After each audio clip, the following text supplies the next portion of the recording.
Esto es La Entrevista con Raúl Valladares. Después de 3 semanas de paralización, los partidos que protagonizaron el proceso electoral de noviembre de 2017 volvieron esta tarde y noche a retomar la mesa preparatoria del prediálogo, afirmó el representante de la ONU, Igor Garafulik. Garafulik destacó el regreso de la oposición política como una decisión saludable para el país y la sociedad hondureña en general, representada por delegados del expresidenciable de la coalición opositora Salvador Narrala, así como sus pares del Partido Liberal y su homólogo liberal. Garafulik, tras concluir el encuentro al filo de las 8:30 de la noche, afirmó que en la misma se retomarán todos los temas de interés previo y posterior al proceso electoral de noviembre pasado. Eval Díaz, delegado de la actual administración, manifestó que se escucharon los planteamientos de los delegados de Narrala en temas de derechos humanos y el abordaje de las reformas electorales en el contexto del Congreso Nacional. Nos sentimos satisfechos con los logros de esta reunión por la metodología y los temas que se abordarán en un ambiente de diálogo, precisó Díaz, quien destacó que en este nuevo ciclo el gobierno expondrá tópicos de maras y pandillas como entes intimidatorios contra la comunidad previo, durante y después del proceso electoral. Antonio García, representante del expresidenciable Salvador Narrala, destacó que presentaron una agenda que incluye derechos humanos, vinculancia de acuerdos, fraude electoral y la ilegal reelección. Si logramos retomar este tema en las próximas semanas, esto será muy buen visto por el pueblo hondureño, concluyó García. La reunión tuvo lugar en la sede de la ONU en esta capital, a la que asistieron por el gobierno Eval Díaz y Leonel Ayala, y Tony García, representante del expresidenciable de la Alianza de Oposición Salvador Narrala. Mientras que por el Partido Liberal estuvieron presentes Octavio Pineda, Maribel Espinosa, y por el Partido Nacional Luis Colindres, secretario del Comité Central del Partido Nacional. Está previsto que las reuniones entre los delegados de los partidos políticos se desarrollen de manera periódica a partir de la presente semana. Para el Foro La Entrevista les informó Samantha Velázquez.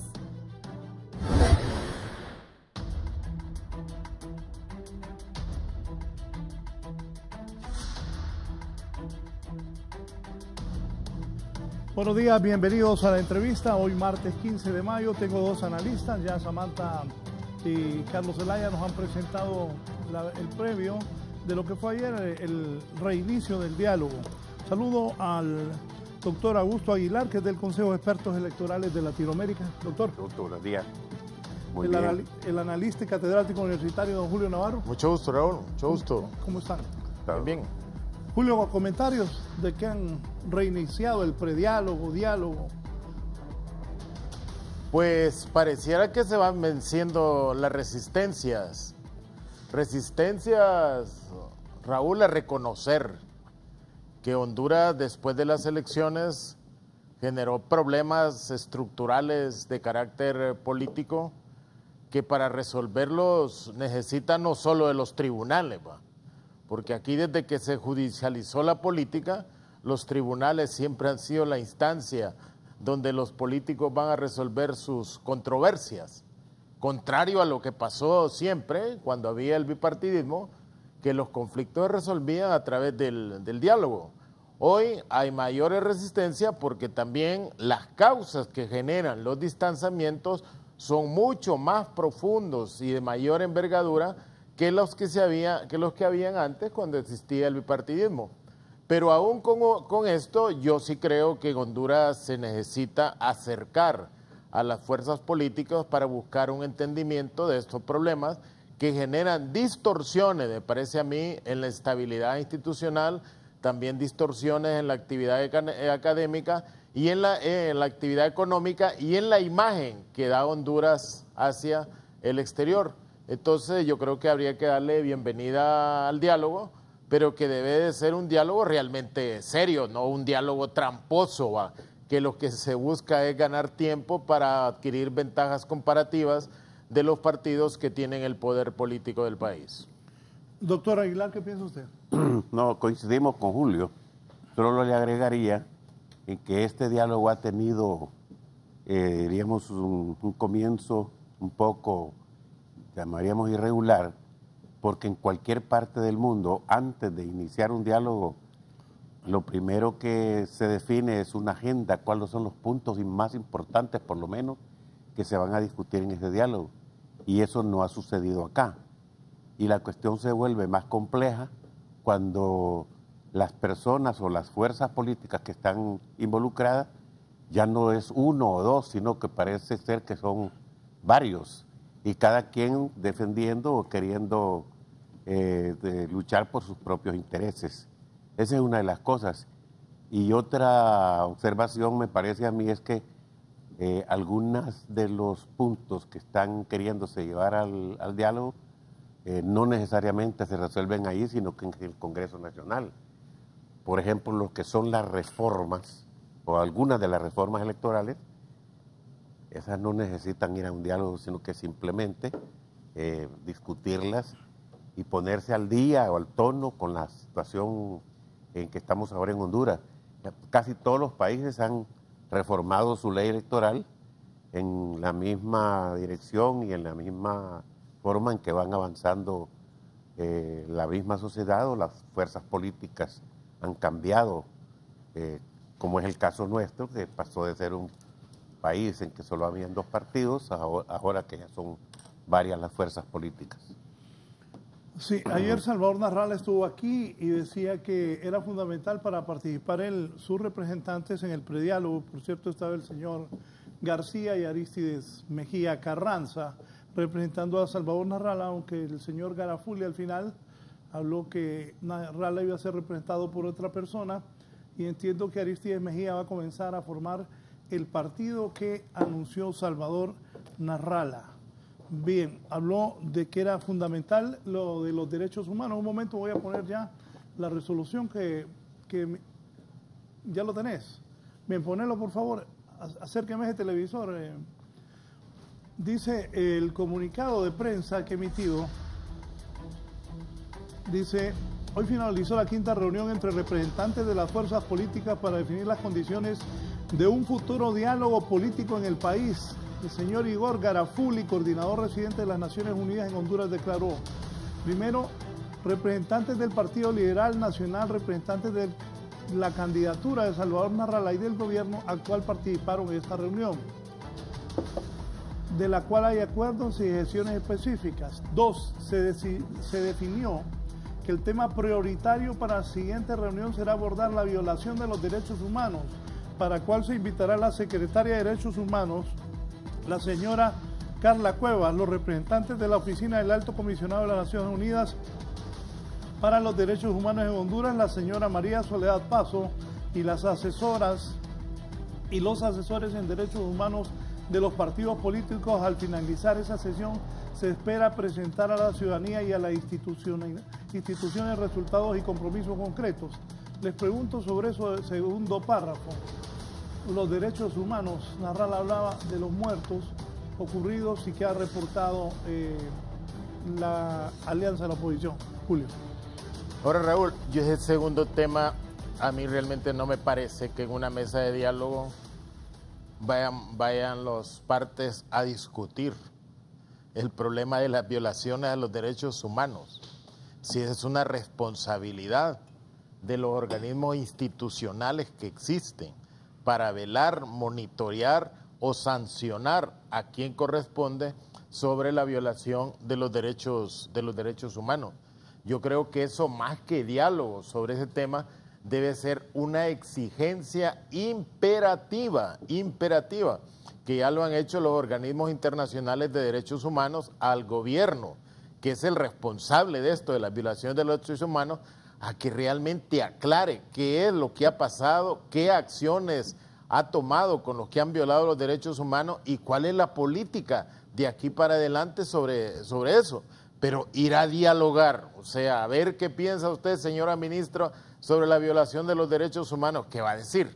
Que no hay violaciones. A ver qué pensé el comunicado. Y entonces, ¿a qué consenso llegamos aquí las fuerzas políticas sobre las violaciones de los derechos humanos? A mí me parece, ese segundo punto, totalmente improcedente. Debe de exigirse imperativamente al gobierno de la República que responda sobre las acusaciones que hay sobre violaciones de derechos humanos de personas que han muerto o de personas que han sido privadas de su libertad. Doctor. Efectivamente, vea en Nicaragua ya está por llegar la Comisión de los Derechos Humanos, Comisión Internacional. Aquí ya han pasado 8 meses y nadie ha levantado un dedo. Y realmente es lamentable el papel del comisionado de los derechos humanos en este país. Una actuación, diríamos, casi de irresponsabilidad, donde no ha hecho ninguna acción o alguna gestión que lleve realmente a tratar con seriedad el problema de los muertos que hubo después de las elecciones. Y para eso, como efectivamente lo dice Julio, no se necesita diálogo, simplemente cada funcionario o cada autoridad debe responder o hacer valer su autoridad y cumplir con sus deberes y responsabilidades.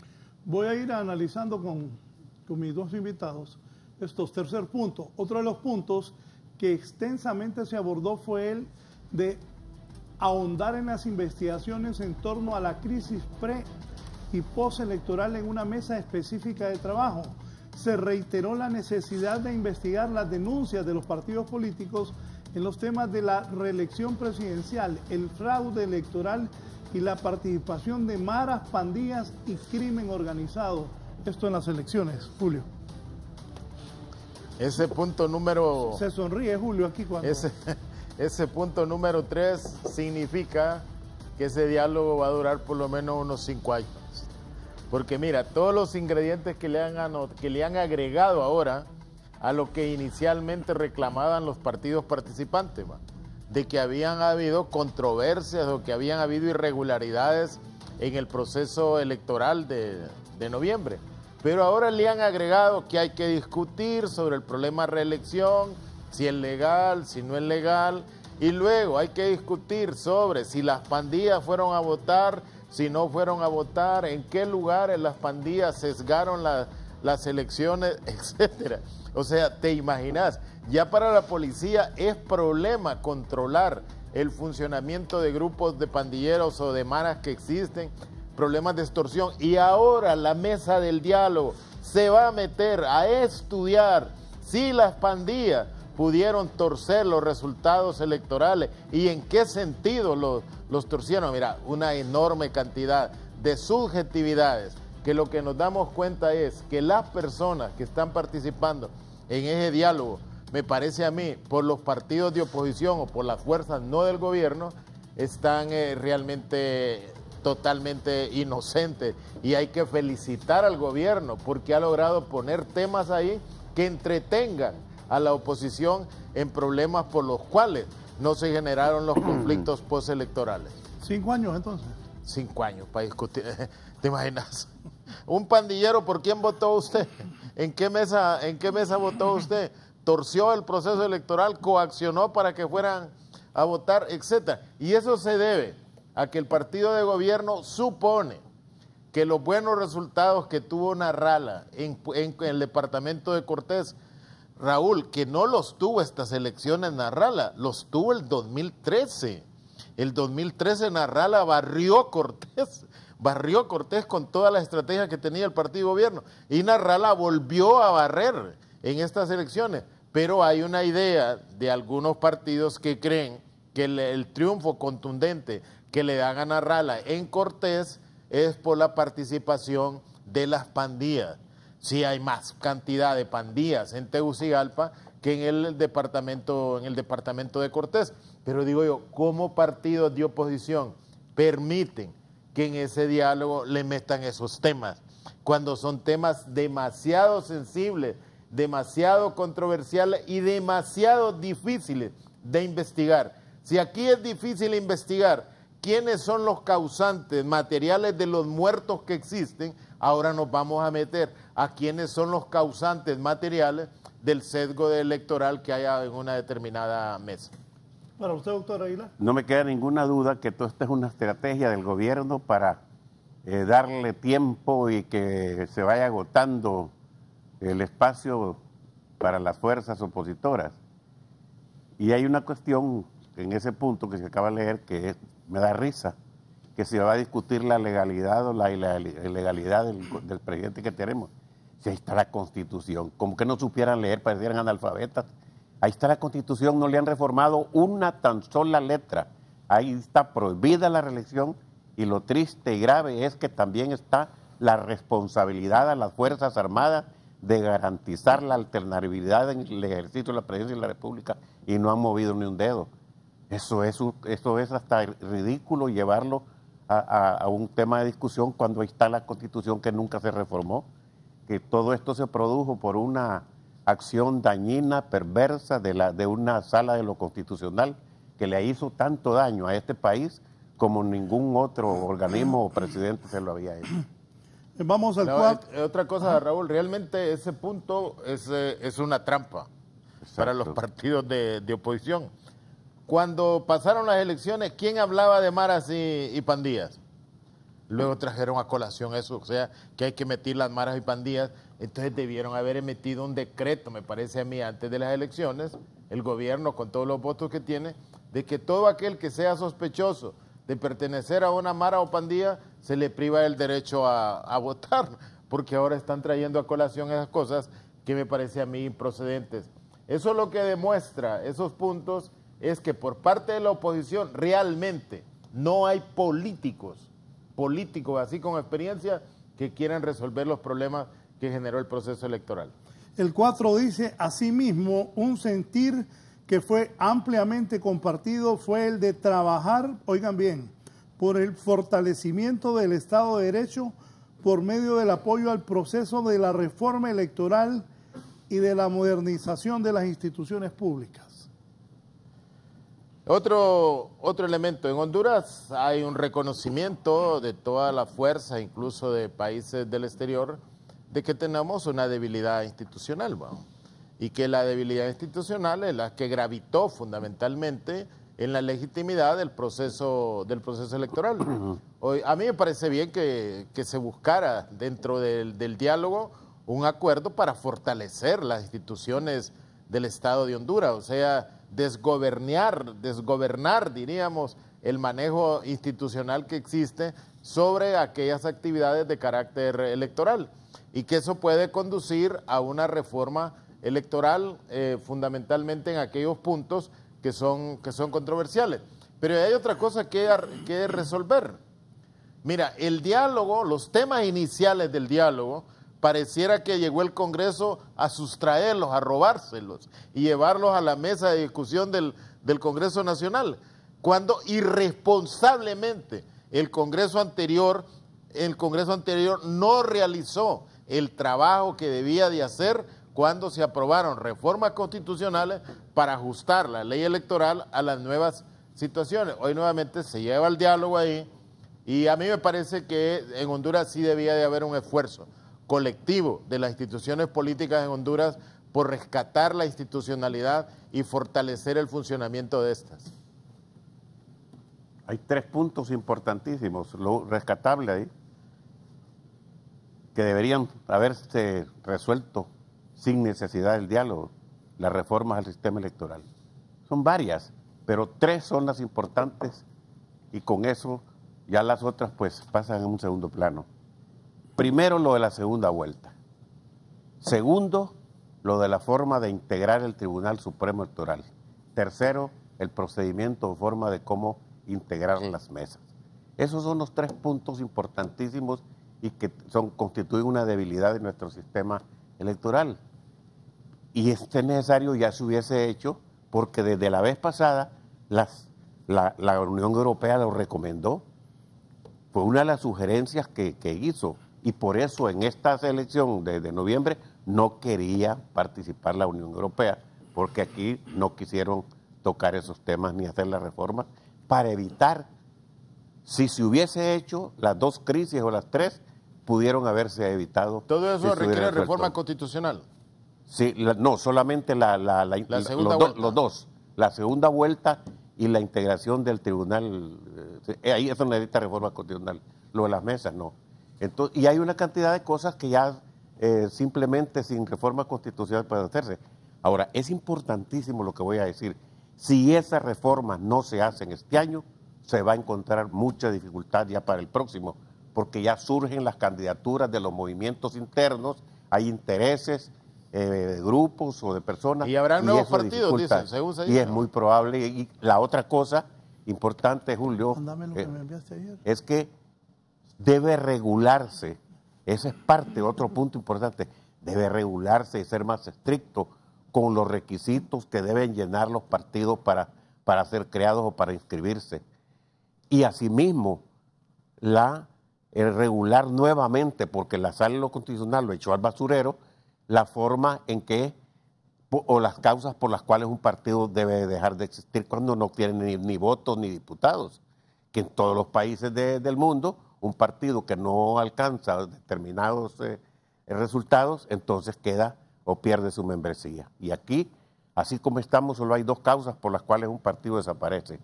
Porque voluntariamente todos sus miembros digan que ya no quieren tener un partido o porque no participa en las elecciones generales.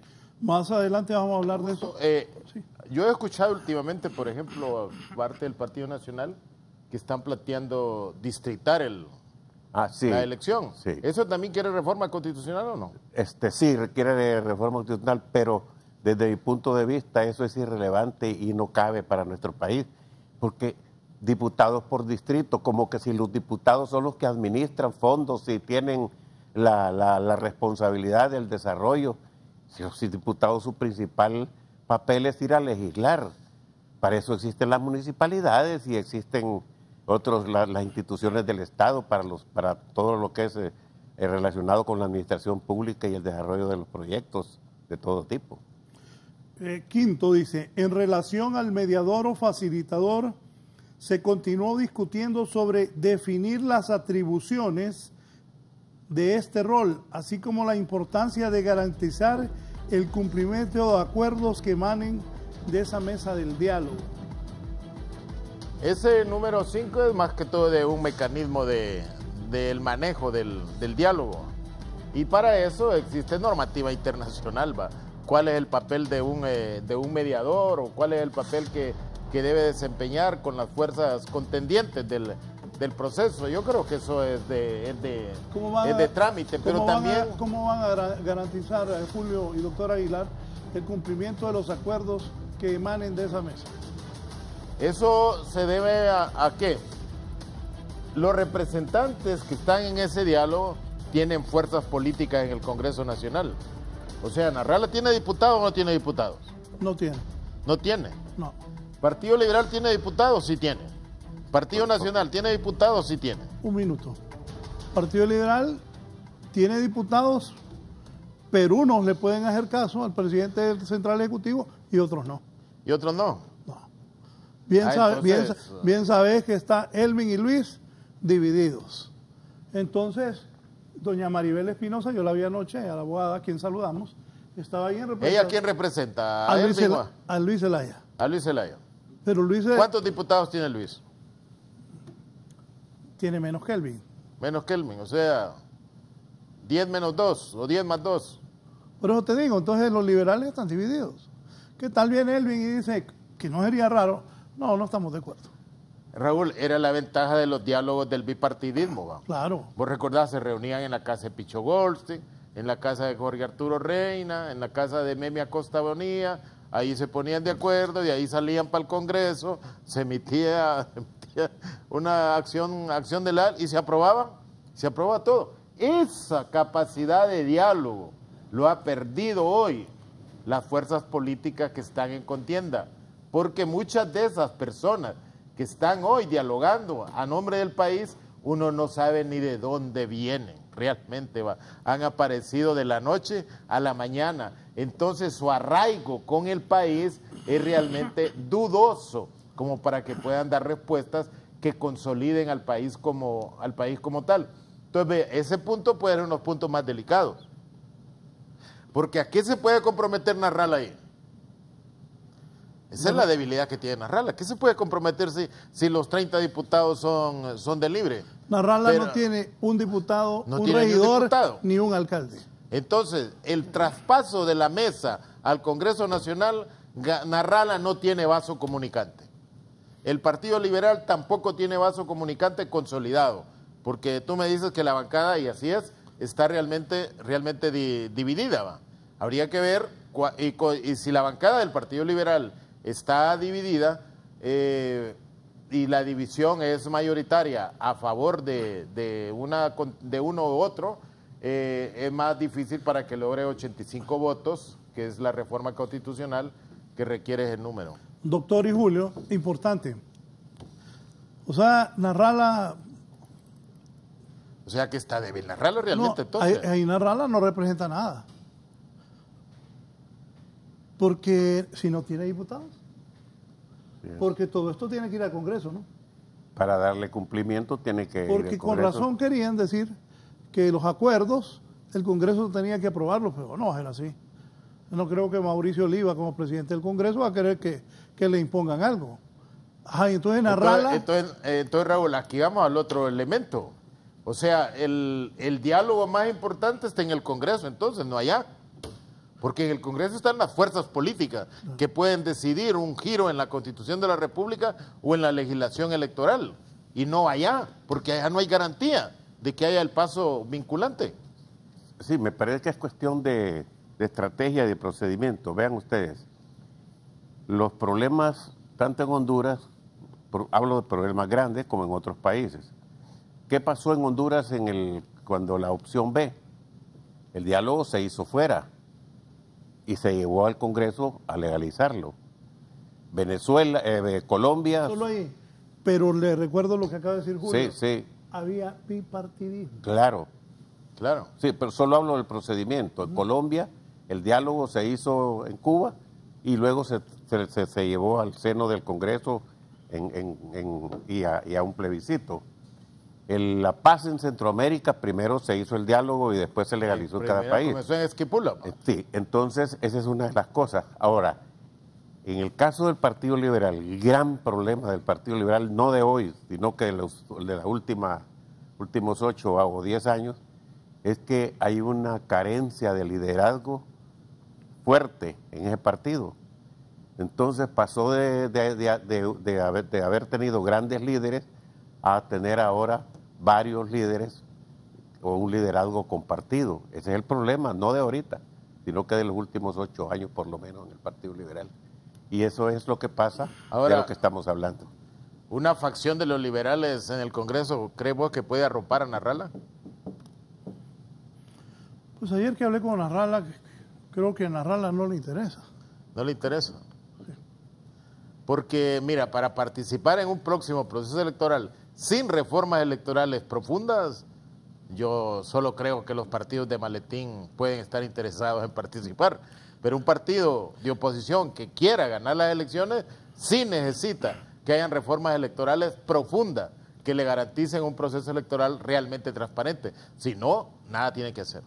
Si no, vuelve a ganar el Partido Nacional. Si no, volverá a legitimar el Partido Nacional con los otros 7 partidos que le permiten legitimar cualquier proceso. Bien, dice aquí también, con mucha satisfacción comparto la coincidencia de querer mostrar resultados en tiempos adecuados. Las partes políticas han coincidido en seguir participando en la mesa y dando aportes determinados. Ese es irrelevante, ese punto. Sí, ese es el punto como cuando uno quiere llegar a los 10 mandamientos y que no haya que agregarle, ¿va? O sea, no, eso es, te imaginas una discusión, las partes quieren tal y tal cosa. No, por favor, va. ¿Hay políticos ahí o no hay políticos? ¿O realmente hay personas que les gusta la política, pero que no se han dedicado a leer cómo se resuelven los conflictos de carácter político? ¿O hay políticos ahí que tomen decisiones y esas decisiones se puedan cumplir? Me parece que los que están ahí participando es que en este país, yo he visto muchos de esos que están participando o representando que nunca han sido nada, no tienen experiencia. Entonces son políticos teóricos que le han leído bastante y se hacen o quieren aparecer como que tienen un gran conocimiento y experiencia. Ese es el problema. Y en este país, comentábamos hace poco sobre estos temas, cualquier ciudadano quiere darle a uno una conferencia. Lo que es sobre fútbol, sobre elecciones y sobre política, hay una cantidad de sabios en todos lados. Entonces, me parece que haya faltado un poco de capacidad, por una parte. Y la otra, vea, estos organismos internacionales, estas comisiones que vienen, o estas gestiones que provienen de los organismos internacionales, los que representan o que encabezan esas misiones son gente o son personas que han vivido todo el tiempo de eso. Y ahí hay un grupo de ciudadanos y de profesionales, la gran mayoría son de 3 países, de Uruguay, de Argentina y de Chile. Y entonces ellos viven de eso y les encanta que estas discusiones o que estas cuestiones duren lo más que se pueda porque hay buenos dólares de por medio. Ese es el oficio. Ese es el oficio. Hay una especie como de una organización ahí y en todas esas comisiones ahí vamos a encontrar chilenos, argentinos y uruguayos y de vez en cuando un colombiano o un peruano para darle una mejor presentación a esas comisiones. Y es bien personalizado. Por el caso en el 7 dice: deseo enfatizar que las reuniones de la mesa preparatoria al futuro diálogo, o sea que esto es un prediálogo, al futuro diálogo político están para contribuir, dar insumos y apoyar procesos que se están desarrollando paralelamente como en el Congreso Nacional de la República. Un tácito reconocimiento a lo que de dijimos que hay otro diálogo paralelo que, como hemos visto hasta el momento, puede ser más decisivo que el prediálogo que se está hablando.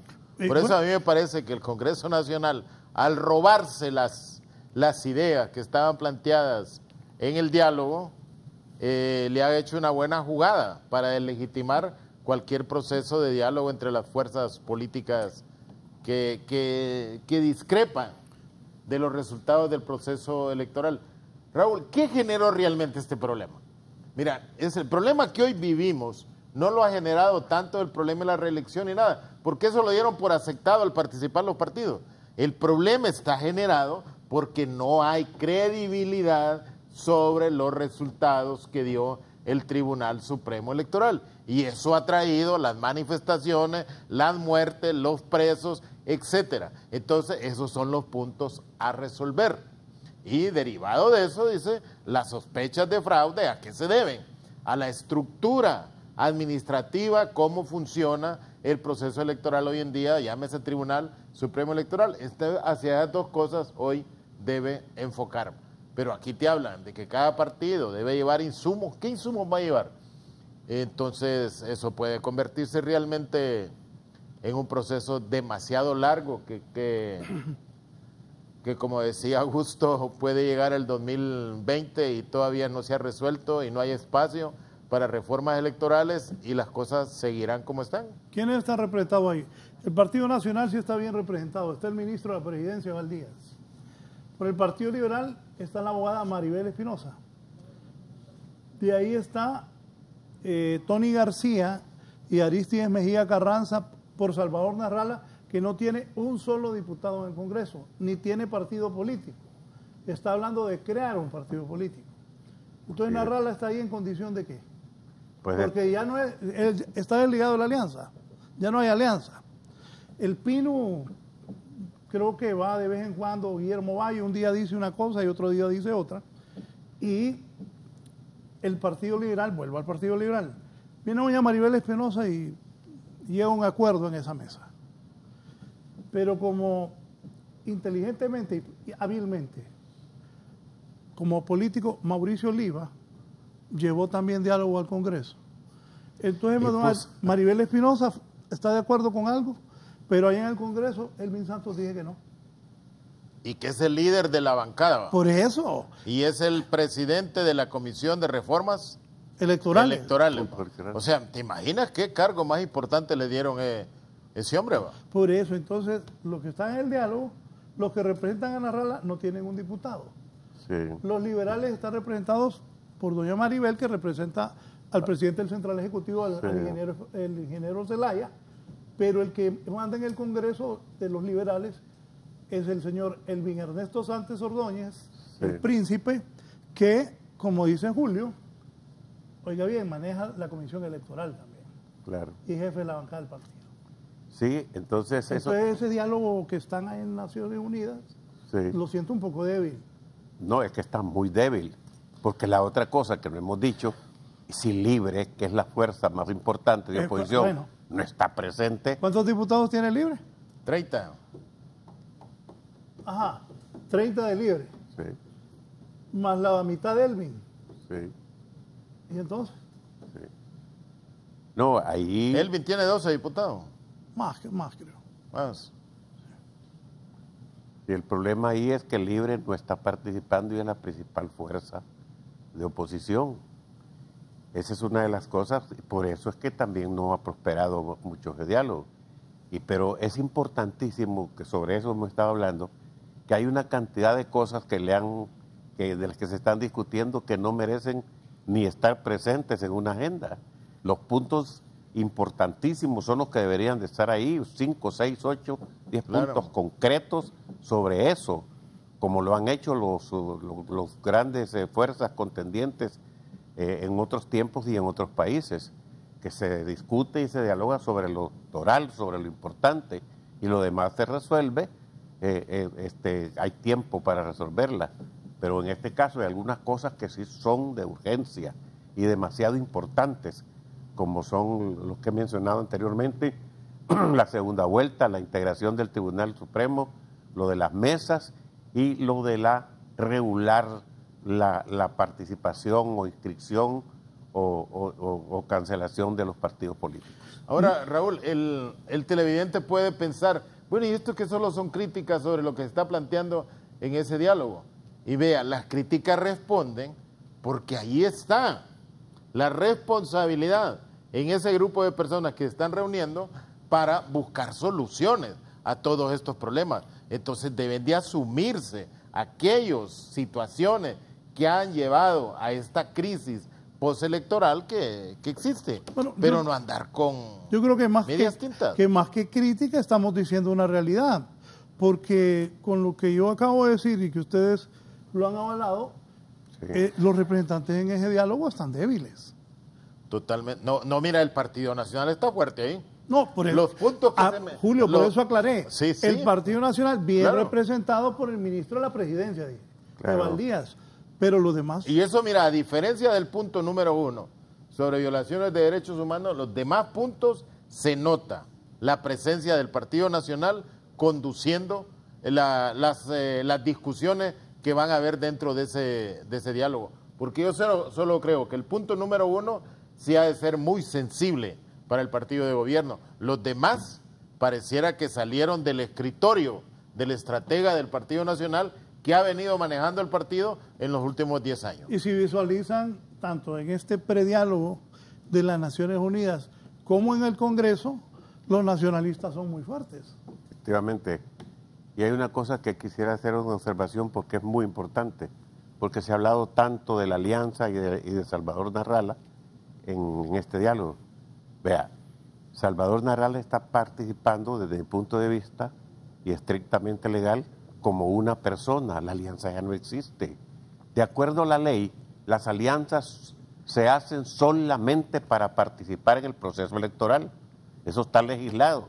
Termina el proceso electoral y las alianzas desaparecen. Entonces, me parece que la participación de Narrala ahí lo está haciendo como persona, pero no como el representante de ningún partido, porque no lo tiene, ni tampoco como parte de la alianza, porque ya eso terminó, y que tal vez la importancia que tiene su participación es más por su imagen como persona o como ex candidato, ¿verdad? O como candidato que fue. Entonces, porque sobre eso se ha discutido mucho. Y entonces, ¿qué va a organizar su partido? Pues tiene todo el derecho siempre que cumpla los requisitos y que no sea un partido de maletín como se ha acostumbrado, que algunos son tan pequeños que ya no son ni de maletín, son de monedero, porque apenas obtienen el medio o 0.5% en las elecciones generales. Entonces, que sobre ese aspecto habría que considerar la participación de Narrala más como una persona, como un ciudadano o por su imagen, pero no representa ninguna fuerza política. Es correcto, no representa ninguna fuerza política, él no tiene ningún diputado que pueda tener representación ahí. Y si llega a un acuerdo con Salvador Narrala le viene a decir a los de Libre, encabezados por Mel Zelaya, yo llegué a un acuerdo allá. Entonces, ¿qué va a decir Mel? Eso significa, Raúl, que Narrala tiene más cosas que perder en ese diálogo que lo que pueda ganar, vamos. O sea, puede perder credibilidad en ir a firmar compromisos que después él mismo no tiene los medios, ni los instrumentos, ni las fuerzas como para poder cumplir.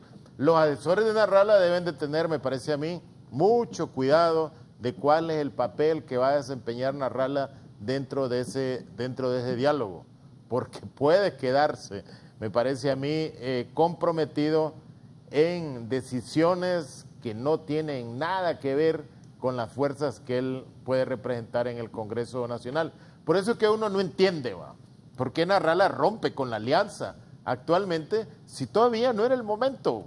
Puede ser que después de que se haya resuelto todo el problema de reformas electorales, que se haya desbrozado si aquí hubo fraude o no hubo fraude, cómo se dio el fraude, allí Narrala pudo haber definido una estrategia para crear un partido político aparte, pero no a este momento. Narrala a este momento, para desbrozar su futuro político, necesita institucionalidad partidaria, y esa institucionalidad partidaria la tenía en el Pino y la tenía en el Partido Libre, que cuántas veces le dieron aquellos baños de popularidad, aquellos baños de masa, que hacía uno creer de que Narrala no ocupaba partido político porque ahí lo tenía. Don Enrique Barahona en San Pedro Sula, buenos días, don Enrique. Quiero opinar algo sobre lo que están hablando. Hasta hoy oigo un periodista que diga la verdad, y es que las alianzas se hacen para determinado objetivo.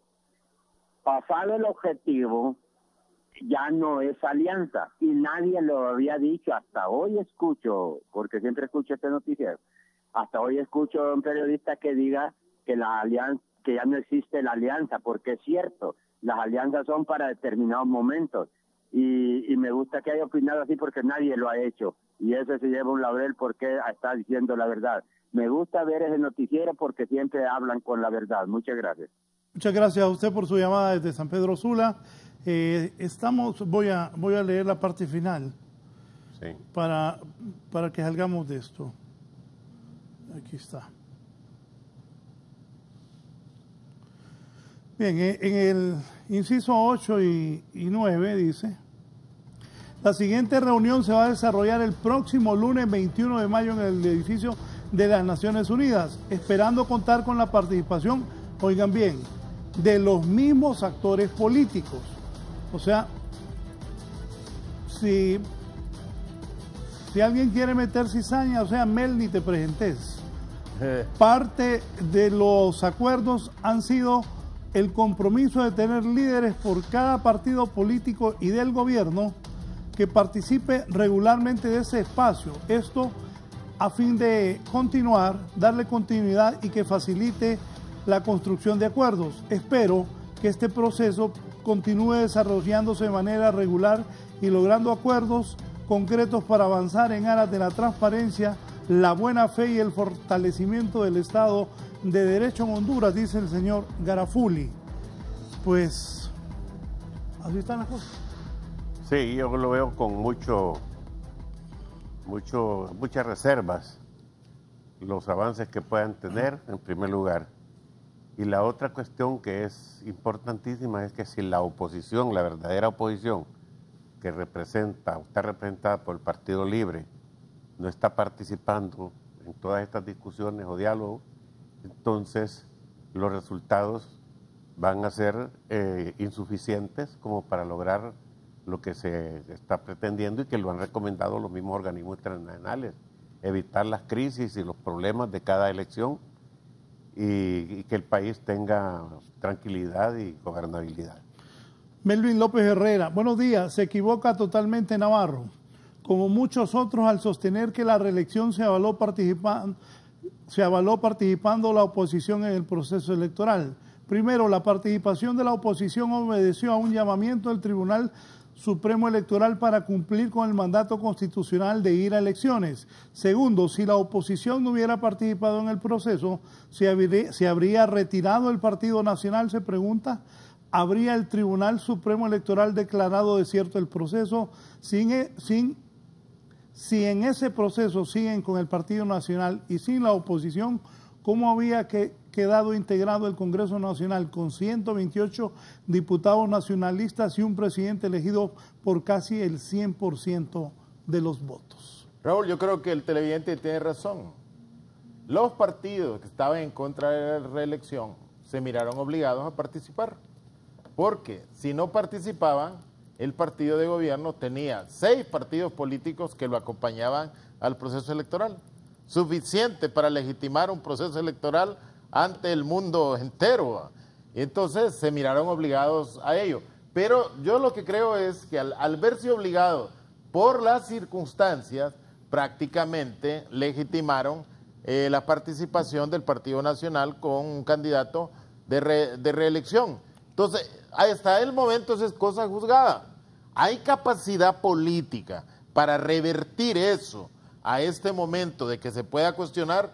Yo realmente esa capacidad política no la veo en el Congreso Nacional. Hay capacidad de movilización para revertir eso. Las movilizaciones que se han dado nos demostraron que tampoco existía esa capacidad. Entonces, ¿ahora qué queda? Queda realmente un proceso de negociación.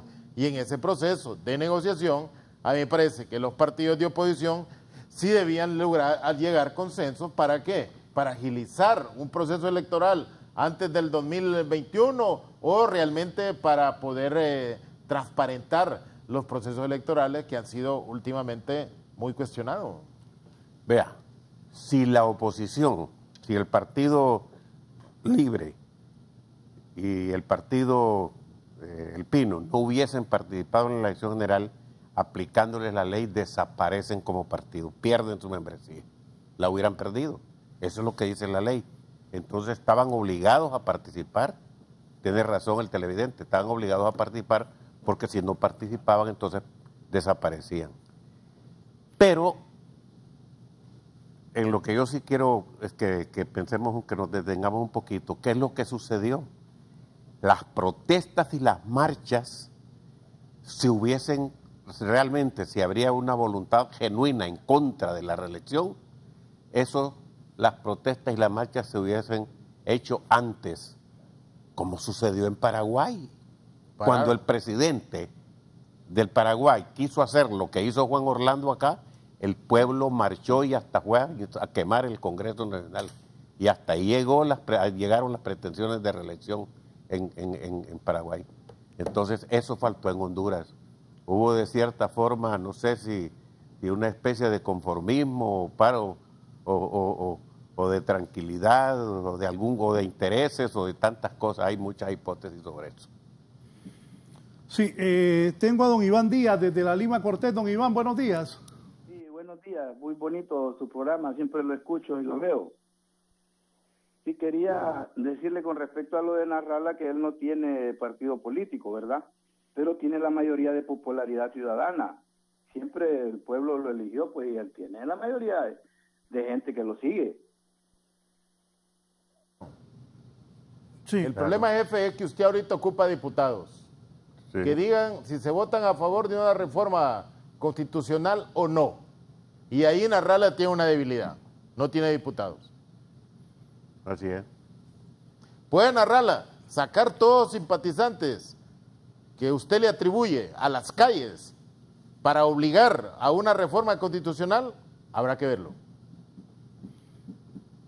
Claro que podría. Claro que podría, porque imagínese después de las elecciones todo lo que hubo. El relajo de los peajes que se quemaron, esos fueron personas indignadas. Esos no fueron grupos aparte, fueron personas indignadas con lo que había pasado. Bien, ¿qué piensa de lo que él dice? Bueno, sí, es que son dos aspectos. Indudablemente que la popularidad de Narrala, y sobre todo en los jóvenes, porque él ha estado desde hace años en contacto con la juventud a través de sus programas dominicales, y entonces tiene una gran popularidad, no nos queda duda, pero como dice Julio, las decisiones no se toman en las calles, sino que en el Congreso, y si él no tiene diputados, entonces tiene una gran debilidad. Pero de todas maneras me parece a mí que las reformas constitucionales no solo le interesan o beneficiarían a Narrala, sino que también a los otros partidos, al Libre, al Pino. Entonces, esas posiciones, aunque Narrala no tenga diputados, serían defendidas por los diputados de los otros partidos de oposición. ¿Cuántos votos sacó Narrala? Creo que sacó como 1.380.000 más o menos votos. Sí. Oigan bien, no, la gente no ha reparado mucho en esto. La alianza sacó 1.300.000 votos. Sí, Pero Salvador no tiene un solo diputado en el Congreso, así es. un solo alcalde en cualquier municipio del país, No, y tampoco tiene un solo regidor. ni regidores, claro. Es decir, como que pueden ser sus seguidores, Honduras es un país digno pero de estudio, legalmente no son. Sí. Ajá, Julio, ¿qué es esa sonrisa? No, pero es que mira, eso es normal cuando un partido importa una figura política significativa en el país que arrastra masas y lo convierte en candidato. Eso son lo que hacían los partidos laboristas de Inglaterra, ¿va? Sí. Partidos indirectos que jalan gente, el partido los toma como de ellos y los convierte en presidente o los convierte en diputados. Pero esas personas que jalan los partidos en Europa se mantienen dentro del partido. Es lo que yo no entiendo a los asesores de Narrala, por qué a este momento lo retiran de la alianza, cuando no se ha resuelto el camino para el proceso electoral próximo. Y para eso se necesita institucionalidad, se necesitan partidos, se necesitan diputados, se necesita cabildeo.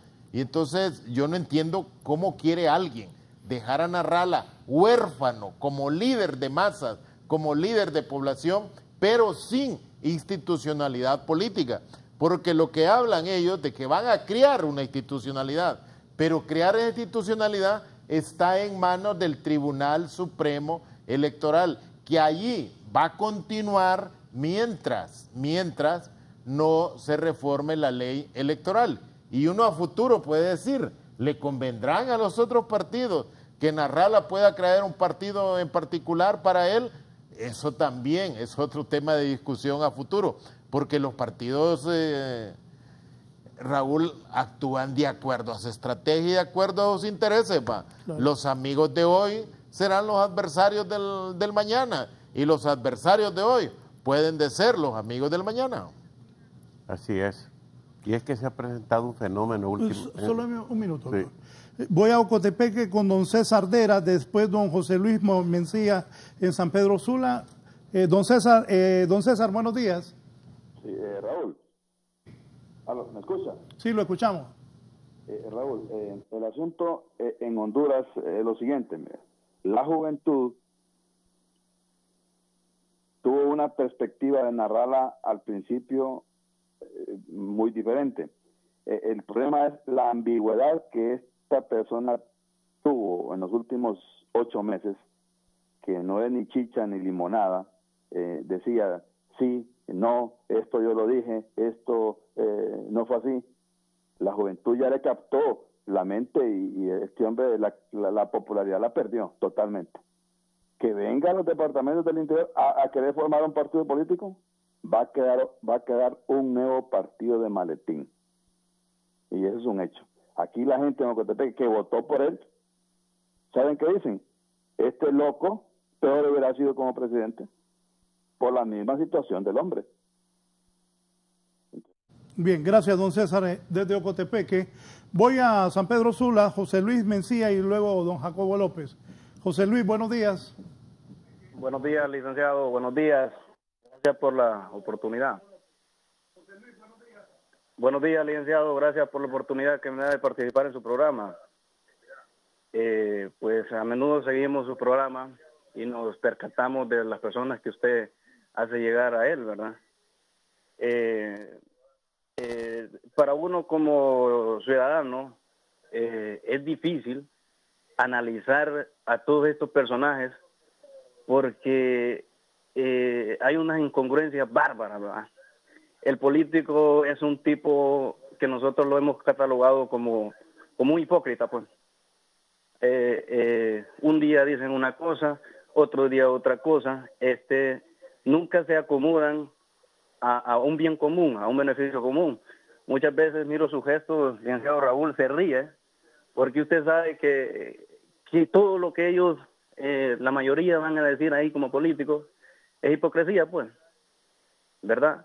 Entonces, nosotros como ciudadanos nos queda nada más, pues ya no sabemos ni qué hacer, porque si nos llevan a una elección, no tenemos la seguridad de que lo que nosotros vamos a ejercer a esas elecciones va a repercutir y va a significar algo para este país, para el beneficio, para el bienestar de este país, ¿no? Entonces, estamos en una situación realmente bien difícil como ciudadanos y en todos los ámbitos, pues, en todos los ámbitos estamos bajo sistemas que no nos generan ningún tipo de oportunidad. Realmente aquí se debería de hacer una medición de realmente cómo estamos en sí los hondureños, el nivel emocional de los hondureños. Mira, aquí va usted al seguro, tiene problemas, va a una institución pública a hacer algún trámite, tiene problemas. Donde usted vaya, el resultado que usted obtiene es negativo, pues. Y ya cuestiones de políticas, pues, excelente que se toquen, si se va a mejorar en algo, si nos va a ayudar a nosotros la población, pero si lo hacen por estar yendo a figurar en un programa o a tocar temas que ustedes mismos saben que nunca van a mejorar en ese aspecto, pues prácticamente estamos en nada, licenciado.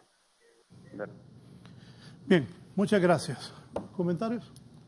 No, estamos en una situación, diríamos, muy difícil, porque no se avanzan en estas cuestiones que desde hace algunos meses se han iniciado y que tienen mucho interés y mucha importancia para el futuro del país.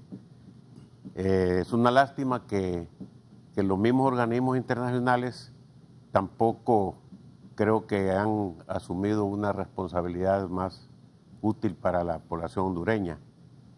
De tal manera que va avanzando el tiempo, los temas no se resuelven en este primer año de gobierno como es lo recomendable y lo conveniente.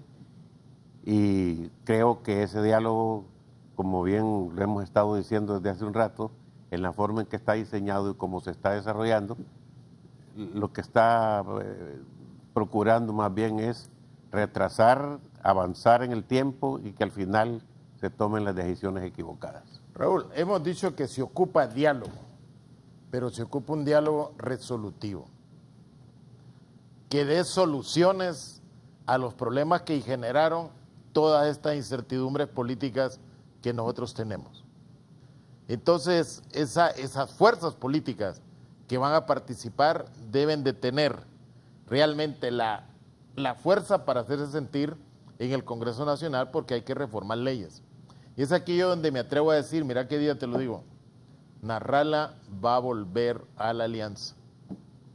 Porque hasta el momento, a mí me parece que el partido de gobierno se la ha jugado muy bien en lograr desprender a Narrala de la alianza y dejarlo solito.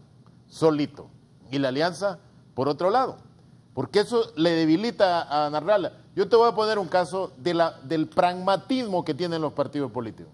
En Honduras hay 10 partidos políticos. ¿Qué partido de esos 10 le interesará que se funde un nuevo partido político en Honduras? Ninguno.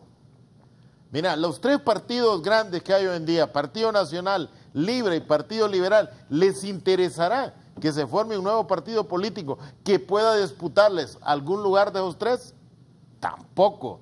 Los otros 7 partidos pequeños, tampoco les interesará. Entonces, mira, el camino para Narrala de fundar un partido político va a ser un partido escabroso, casi como el que siguió, recuerda, la Democracia Cristiana en 1980 para participar con don Torres, Nicolás Cruz Torres, recuerda, sí, creándole todos los argumentos para no poderlo escribir. Entonces, no es fácil hoy en día, me parece a mí, abrirse camino para crear un nuevo partido competitivo. El Partido Nacional ha sido anuente a crear partidos políticos, pero que no sean partidos competitivos. Raúl, yo estaba viendo, mira, si uno hay una relación de los partidos políticos, 1891, y esto para la gente joven en Honduras, que hay gran cantidad, Partido Liberal. 1902, Partido Nacional. 1968, Partido Demócrata Cristiano. 1970, abril de 1970, Pino, producto de la guerra del 69. 1992, UD, Unificación Democrática. 11 de marzo de 2011, Partido Libre, desprendido de una parte del Partido Liberal, y así como el Partido Nacional. En 1902, la facción de Manuel Bonilla fundó el Partido Nacional. Mira, marzo del 2012, Narrala crea el PAC, Partido Anticorrupción, PAC. Marzo también del 2012, abril del 2012, el general Romeo crea Alianza Patriótica. 8 de mayo del 2012, mira, crea FAPER, aquel señor que es embajador en Cuba. Y en septiembre del 2016 crea Vamos. Andrés Pavón. Vamos, mírate bien. Libre prácticamente fue creado por la viabilidad jurídica, casi es producto del Tratado de Cartagena. Correcto. Pero mira, ya el PAC también era un partido que me parece a mí que surgió con toda legitimidad. Pero los otros partidos, Partido Alianza Patriótica, Partido FAPER y Partido Vamos, son partidos que le convenían al Partido Nacional. Partidos de 3.000, 3.500 votos. Pero le va a convenir al Partido Nacional, Partido Liberal y Partido Libre la creación de otro partido que pueda disputarles el ranqueo de esas tres posiciones. A mí me parece que eso va a ser muy difícil, porque la creación de un partido de Narrala, sin duda, para el arraigo que tiene Narrala en algún sector de la población hondureña, nos dice que no va a ser un partido de maletín. Entonces, el pragmatismo de los partidos políticos hoy en día inscritos le orienta a que serán poco tolerantes a la creación de nuevas fuerzas políticas. Bien, permítame, voy a hacer una pausa para continuar hablando con los invitados de esta mañana, el doctor Augusto Aguilar y don Julio Navarro. Vamos a hablar, ¿conviene o no una nueva tarjeta de identidad? Estoy hablando de que se necesita invertir, ellos saben más, me van a corregir si estoy equivocado, entre 600 y 1.000 millones de lempiras eran los últimos datos para una nueva tarjeta de identidad.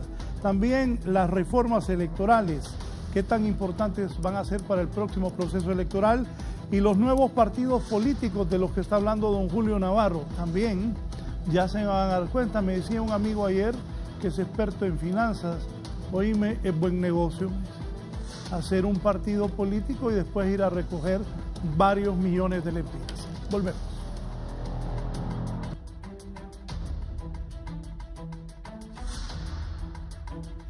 Bien, continuamos. Queremos agradecer a las personas que nos ven por Facebook Live, por Centroamérica TV en los Estados Unidos. Saludo a la embajadora de Honduras en Guatemala, la destacada diplomática Vivian Pantin. Aquí también el doctor Aguilar le envía saludos.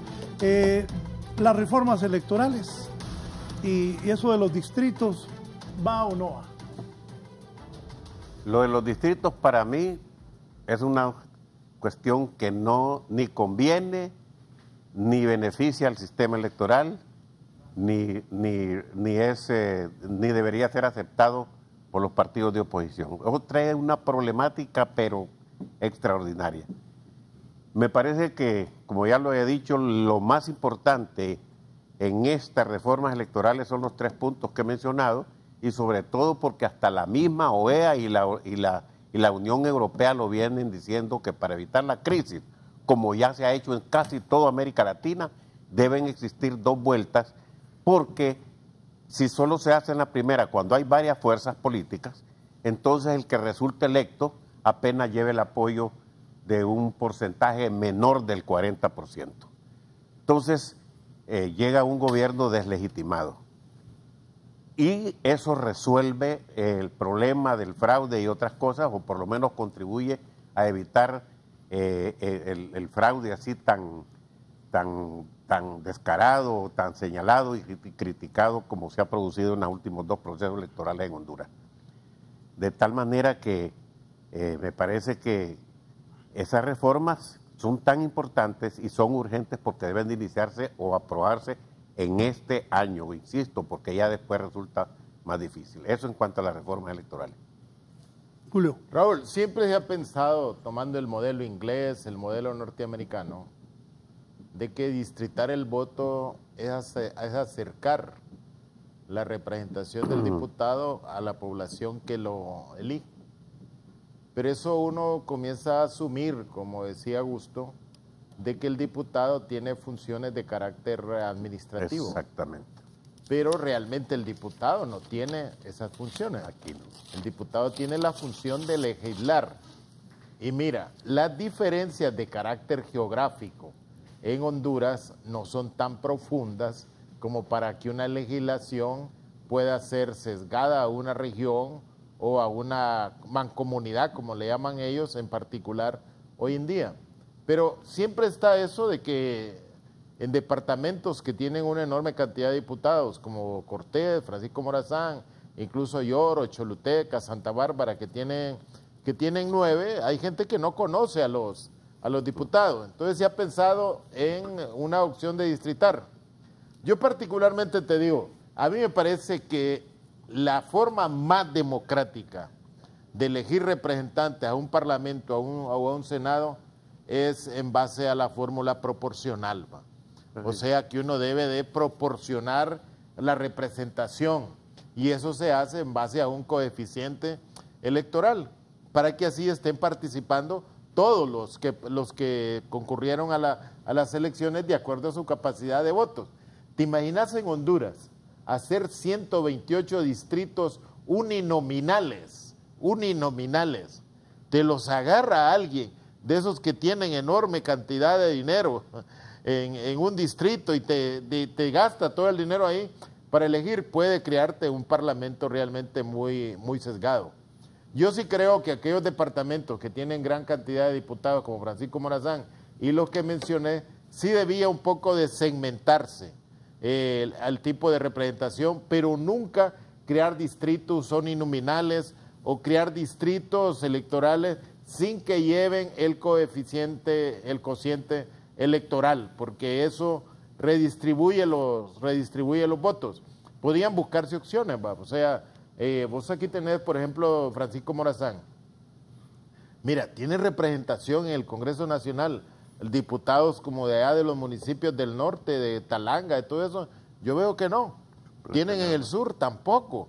Entonces debería de haber un mecanismo que garantice que siempre hayan representantes de esas zonas más adyacentes a zonas urbanas que hasta el momento no la tienen. Y para eso yo creo que deberían que contratar personas que puedan hacer una distribución geográfica que pueda representar mejor a esas poblaciones en el Congreso Nacional.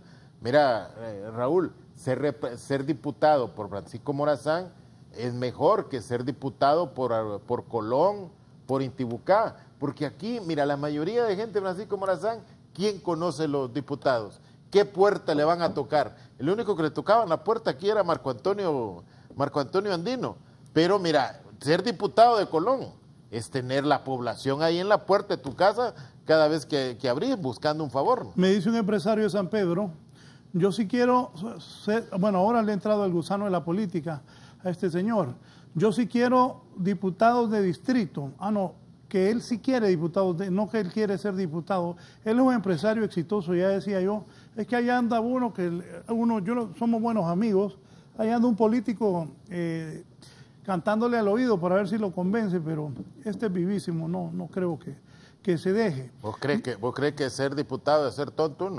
No, pero un empresario de este nivel, no. ¿Me entendés? Un empresario de este nivel, que es multimillonario, que tiene empresas nacionales, internacionales. No va a perder el tiempo viniendo. A ser diputado. Yo sí quiero diputados de distrito, dice. Yo no sé quién es mi diputado en Cortés. Hay 20. ¿Cuál es el mío? ¿Con quién me quejo? En USA son 300.000 y lo han logrado. La democracia supuestamente, 300 millones me puso aquí. No, 300 distritos. 300, sí, 317 creo que. 300.000 distritos. No. Y lo ha logrado. La democracia supuestamente es por representación, dice. Sí. Pero es que más bien son los senadores, porque ya tienen 2 cámaras. Ahí hay 2 cámaras. Sí, la de diputados y la del Senado, y aquí solo tenemos una sola. Sí, que hay 300 millones de 300.000 millones de habitantes. No, son 300 millones. 300 millones de habitantes. Así es. Sí. Bueno, y ellos tienen, los diputados... Tiene 100 senadores, te imaginas, 300 millones de habitantes. Sí, son... Y aquí 8 millones de habitantes tienen 128 diputados. Otra cosa, ser senador en Estados Unidos Claro. es alguien que se le trata con mucho respeto. Ser diputado aquí en Honduras, bueno, ¿cuál ha sido el debate estos días? Sí. Qué bárbaros los diputados, si se aumentaron el sueldo o bien o mal, pero alguien me escribía, yo le decía, y los diputados que vienen del interior, que tienen que pagar casa, o sea... Sí. Ese sueldo es poco, siempre los diputados Roberto, de Honduras están mal pagados. Raúl, mira, un gran debate porque los diputados se aumentaron un poco de sueldo. Yo sí creo que los diputados debían de tener un sueldo realmente digno a su trabajo, hombre. Y ahora aquí vos ves un presidente del Banco Central gana 250 o 300 mil pesos, ¿y quién dice algo? Los miembros de la Comisión de Banca y Seguro, ¿de cuánto ganan y quién dice algo? Pero aquí un diputado, mira, gana 44 o 30 mil pesos porque es lo que le sale más las deducciones.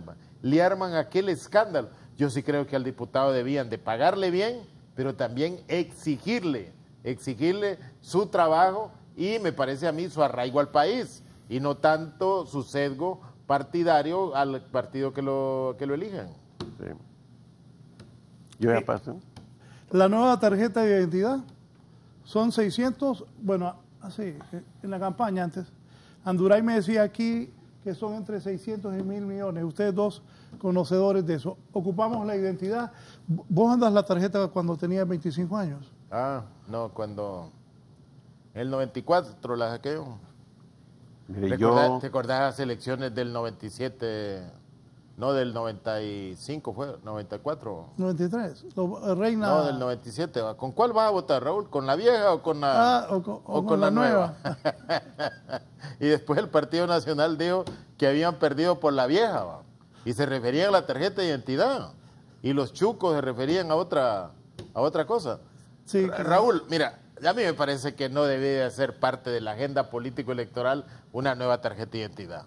Pero mira, esas son cosas de la buena administración de un Estado que busca documentar a sus ciudadanos para acreditarlos como hondureños. Pero aquí se toma la tarjeta de identidad como un documento para acreditarlos como electores. Esa es una segunda parte. No, o sea, ¿te imaginas en estos momentos Fernando Anduray emitiendo tarjetas de identidad, que está constantemente en los foros defendiendo a un partido en particular? No, eso debía de ser una cosa de Estado y no de discusión de partidos políticos. Yo creo que la tarjeta de identidad no urge. Es algo que se puede hacer y se debe hacer, pero no es una cuestión de urgencia como para plantearlo como lo están haciendo. Vea, el principal argumento que han expuesto los diputados o los políticos o los interesados en que se haga una nueva tarjeta de identidad es que las fotografías que se tomaron cuando la obtuvieron ya no corresponden a la edad o a la apariencia de que tienen ahora, porque tienen 15, 20 o más años. Pero eso es irrelevante. Todo el tiempo va a ser lo mismo. Si se hace una nueva identidad con la fotografía actual, dentro de 10 años vamos a estar en la misma situación. Augusto, hay otro elemento, ¿vos que sabes de eso? Sí. Hoy en día la fotografía no es el referente de identidad. Exactamente, para ahí voy. Hoy es el código. Así es. Entonces ahora se trabaja con 2 cosas, Julio, para la identificación. El código, como tú lo has mencionado, y la huella dactilar. La huella. ¿Cuál es el mejor control para que una persona sustituya a otra en la votación? La huella dactilar, no es la tarjeta de identidad. Entonces, para depurar el censo no se necesita sacar una nueva identidad, simplemente con el historial de lo que ha existido hasta hoy o en la elección con la huella dactilar, ya es que eso lo han incorporado casi todos los sistemas. Entonces, ¿quiénes son los que tienen que quedar fuera del censo para actualizarlo? Los que tienen ya 2 o 3 procesos de no votar. Eso ya no existen o ya murieron o están en Estados Unidos. Pero ninguno puede ir a votar ahora, por qué se hace la huella en la fotografía hoy en día? Sí. Porque la fotografía es fácil de suplantar. Además, sí. Pero no una huella. Exactamente. No un código. Así es. ¿Estás de acuerdo en una nueva tarjeta de identidad? Yo creo que el Estado debe de actualizar el presidente Estado debe actualizar su base de datos. Pero ¿por qué un tanto misterio? Raúl, fíjate que dicen aquí. Mire, que le vamos a poner 7 controles. Y mira, todo eso es para encarecer la tarjeta de identidad y hacer dinero. Es el negocio. Mira, el control de una tarjeta de identidad es la huella. Así es. Y esa huella tiene un número. Y ese número está verificado aquí y en la China. Sí. ¿Para qué le voy a poner más controles? Cuando dicen, le vamos a poner le vamos a poner lo otro, es para encarecer la tarjeta de identidad. Raúl, vos preguntarle a un español o un europeo que anda por acá, ¿cuál es su tarjetita de identidad? Mira, es un pedacito de plástico así, que incluso lo puede doblar y ahí no hay problema, va. Pero aquí, mira, hacen un misterio que le dicen, mire, que este chip que va a tener, si usted quiere saber cuáles son las enfermedades que tiene este hombre en este chip, le van a salir, por favor, va. Pero siguen haciendo énfasis en la fotografía, porque ya aquí hay experiencia en Honduras de suplantar la fotografía en tarjetas de identidad, pero es más difícil suplantar la huella digital. Tradicionalmente. ¿Usted está de acuerdo con la nueva identidad? No, yo no estoy de acuerdo, no resuelve nada. Y si se hace, que sea un proceso lento. Y hay algo importantísimo que voy a decir. Si se exige que se vote en las próximas elecciones con la nueva tarjeta de identidad que supuestamente se va a aprobar, la gran desventaja para los partidos de oposición, porque no van a haber documentado a su gente. El partido del poder es el que tiene los recursos y las facilidades para documentar o para sacar la nueva tarjeta de identidad. ¿Usted prefiere votar con la vieja? Exactamente. Y ahora es con la huella dactilar. Y la otra cosa, históricamente, en esas tarjetas de identidad han habido actos de corrupción durante todo de una cantidad de años. Es que lo que se plantea es lo que dice Julio, entre más seguridad es, más cara es la tarjeta de identidad y el negocio para el que va a vender es mucho mayor. Bien, póngame el cuadro. Lo importante de crear un partido político, ayer yo le mandé a estos amigos empresarios, porque un buen amigo me envió este cuadro que voy a presentar. Miren, deuda política, acerca de eso, flaco. Deuda política de elecciones 2017. Partido Nacional, ¿cuánto, Julito? Partido Nacional le pagan 39.39 por cada voto y le van a dar 55.5 millones. La alianza de la oposición contra la dictadura, del cual dice Salvador, no voy a agarrar ningún billete, dijo. Claro, porque ayer ahí le dan a los partidos. A los partidos. Por eso, pero entonces, ¿quién va a manejar esos 53? ¿Lo va a manejar Libre o el Pino? No. O los dos, porque son los dos partidos. Salvador dijo que el 85% es para Libre y el 15% es para Pino. ¿De cuánto, Julio? Es de 53.5 millones le van a dar a la alianza contra la dictadura. Partido Liberal. 19 millones de lempiras porque sacó 484,000 votos.